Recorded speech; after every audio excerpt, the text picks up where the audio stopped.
Hey, this is Rich over at TVP Live with another quick tips tutorial brought to you by Adobe Photoshop Elements Tutorials Group. And let's jump right in. Today's poster gave us this photo, which is a photo of a person walking on the beach. And there's some graphics on the outside and everything kind of fades to white. And there's a picture photo frame enhancing the center of where the person is walking.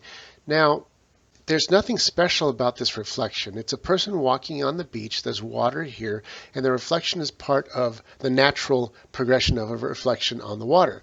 We started with a photo here that I grabbed on the internet, and I basically cut them out and made a duplicate copy. Then I went to Image, Rotate, and rotated it vertically, and then went over to the Filters and hit under Distort, hit the wave, which made my effect, and you'll see as I turn it on here, look pretty close to a real reflection.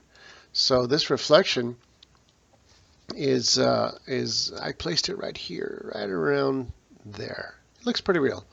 And then also brought it down to about 60%. Okay, so we got that done. Let's go ahead and marry that by merging. So we'll right click and we'll merge it down to the whole image. So the image is all one big photo. Now let's take the picture frame. Now to make this picture frame look like, now in her version, there was the edge, the back edge, it's perspective, this whole back edge is faded out. So we'll try to duplicate that too. So let's go to the Distort.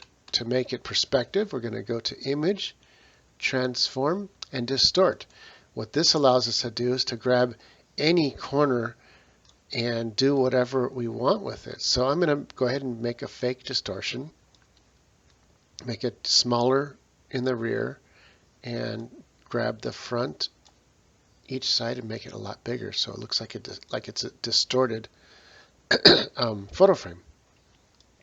Once we got it where we kind of like it, all we have to do is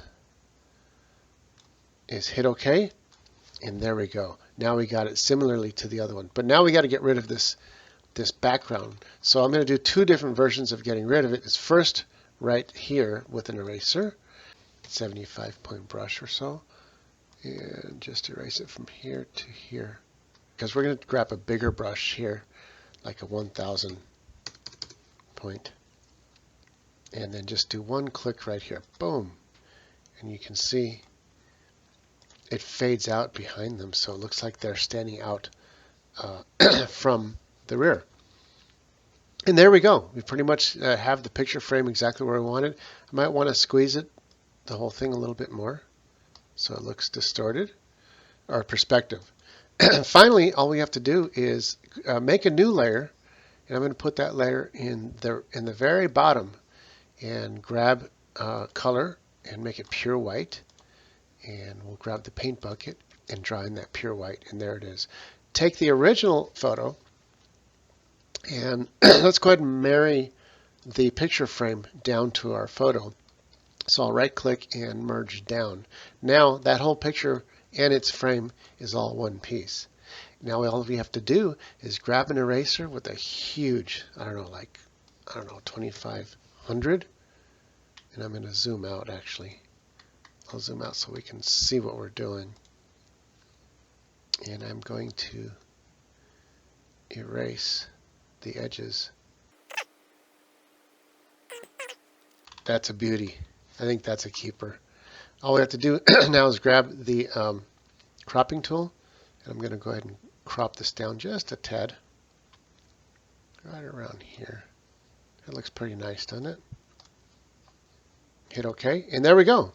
That's it for this tutorial. It looks pretty good. Hope you enjoyed it. This is Rich calling it quits for this tutorial, saying over and out.